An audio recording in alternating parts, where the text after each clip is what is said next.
আসসালামু আলাইকুম। রাতের বেলা হঠাৎ করে কোনো ঝড় বৃষ্টি ছাড়াই এই গাছটা একেবারে ভেঙে পড়ে। আমাদের এখানে যতগুলি ফলের গাছ আছে তার মধ্যে সবথেকে প্রিয় আমাদের কাছে এই ঢৌয়া গাছটা। আলহামদুলিল্লাহ অন্যান্য বছরের তুলনায় এবছর এই গাছের ফল অনেক বেশি ধরেছিল, হয়তো তার জন্যই এই গাছটা একেবারে ভারে নুয়ে পড়ে ভেঙে গিয়েছে। এই গাছের মূল ডালই হচ্ছে এটা। এই ডালের পাশে ছোট্ট আরেকটা ডাল রয়েছে, সেই ডালেও বেশ কিছু ফল ধরেছে। রাতে যখন ডালটা এভাবে ভেঙে পড়তে দেখেছিলাম তখন খুব খারাপ লেগেছিল, কিন্তু তার থেকেও বেশি খারাপ লেগেছিল যে এই গাছে একটা শালিক পাখির বাসা ছিল। দিনের বেলা এখানে আর আসা হয় নাই, দিনের বেলা বৃষ্টি হয়েছিল। বৃষ্টির পরে যখন এখানে এসেছি দেখলাম যে বাসাটা একেবারে ভিজে গিয়েছে। এর পাশাপাশি হচ্ছে যে বাসার মধ্যে কয়েকটা বাচ্চাও ছিল, সেই বাচ্চাগুলোকেও খুঁজে পাচ্ছিলাম না। আমি এখানে আসার পর দেখলাম যে একটা বাচ্চা নিচে দেখা যাচ্ছিল আর বাকি বাচ্চাগুলি দেখা যাচ্ছিল না। তো ওদেরকে জিজ্ঞেস করলাম যে বাকি বাচ্চাগুলি কোথায়। তো ওরা বললো আমরা যখন কাজ করতেছিলাম তখন দুইটা বাচ্চা আমরা এখানে পেয়েছি, ওই দুইটা বাচ্চা একেবারে ভিজে গিয়েছে। তো এইগুলাকে নিয়ে আমরা বুডিং এর মধ্যে রেখে দিয়েছি যাতে এগুলো শুকিয়ে যায় দ্রুত। তো প্রথমে আমরা এই গাছটাকে এখান থেকে কাটবো না, এখান থেকে নিবো না, এখান থেকে সরাবো না, যেভাবে আছে এভাবেই থাকবে ততদিন পর্যন্ত, যতদিন পর্যন্ত এই শালিক পাখির বাচ্চাগুলিকে ওরা এখান থেকে উড়িয়ে না নিয়ে যায় ততক্ষণ পর্যন্ত আমরা এই ডালগুলিকে এখান থেকে কাটবো না, সরাবো না।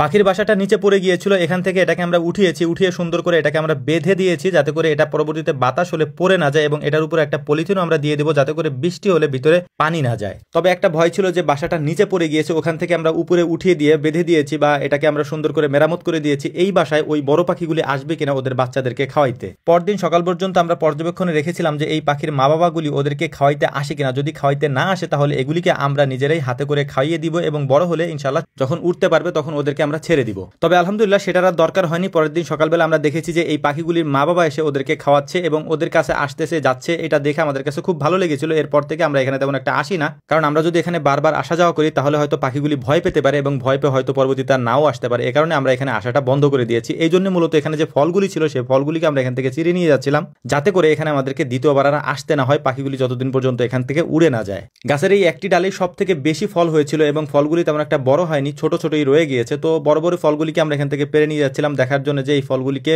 মানে যদি আমরা গরমের মধ্যে রাখি তাহলে পাকে কিনা, এটা দেখার জন্যই আমরা নিয়ে যাচ্ছিলাম। পাশে লিচু গাছে লিচুগুলিও পেকে গিয়েছে। এই লিচুগুলিকে আমাদেরকে খুব দ্রুতই পারতে হবে, কারণ এখন যেহেতু বৈশাখ মাস চলছে, যে কোনো মুহূর্তে ঝড় হতে পারে, বৃষ্টি হতে পারে। এক্ষেত্রে যদি ভেঙে পড়ে যায় তাহলে অনেক ক্ষতির সম্মুখীন আমাদের হতে পারে, যে কারণে আমরা পেরে ফেলবো ইনশাআল্লাহ। ডাল ভাঙার পর যে ডোয়া ফলগুলি আমরা পেরেছিলাম, এই ফলগুলি একদিন রাখার পরে দেখলাম যে এগুলি আর পাকতেছে না। যদি না পাকে তাহলে এগুলি তো আমাদেরকে ফেলে দিতে হবে। এই কারণে এগুলিকে পাকানোর জন্য আমরা একটা প্রাকৃতিক উপায় অবলম্বন করে এগুলিকে পাকানোর চেষ্টা করবো ইনশাআল্লাহ। ফলগুলি পাকানোর জন্য এই গাছের পাতা আমরা ব্যবহার করে থাকি এবং এর পাশাপাশি আমরা খড় দিয়ে তারপর এই ফলগুলিকে তার মধ্যে রেখে দেই। তারপর 2-1 দিন পর আমরা দেখার চেষ্টা করি যে এগুলি পেকেছে কিনা। স্বাভাবিকভাবে 2-1 দিন পর এগুলি পেকে যায়। পাতাগুলিকে প্রথমে আমরা নিচের দিকে দিয়ে দেই, তার উপরে কিছু খড় দেই, এর উপর হচ্ছে এই ফলগুলি দিয়ে তারপর আবারও পাতা দেই, তার উপর হচ্ছে আবার খড় দিয়ে সুন্দর করে একটা ছালা বা বস্তা দিয়ে এগুলিকে আমরা সুন্দর করে ঢেকে দেই। পরিপক্ক ফল হলে 2-1 দিনের বেশি লাগে না পাকতে, কিন্তু যদি অপরিপক্ক হয়, যেমন এই ফলগুলি, পাকতে হয়তো সময় লাগতে পারে, যেহেতু এই ফলগুলি অপরিপক্ক, এখনো পর্যন্ত পারার উপযুক্ত হয়নি। তো যাই হোক, রেখে দিলাম এভাবে, দেখা যাক কি হয়। তো আমাদের জন্য দোয়া করবেন, আমাদের খামারের জন্য দোয়া করবেন, আল্লাহ তাআলা যেন বারাকা দান করেন। আসসালামু আলাইকুম ওয়া রাহমাতুল্লাহ।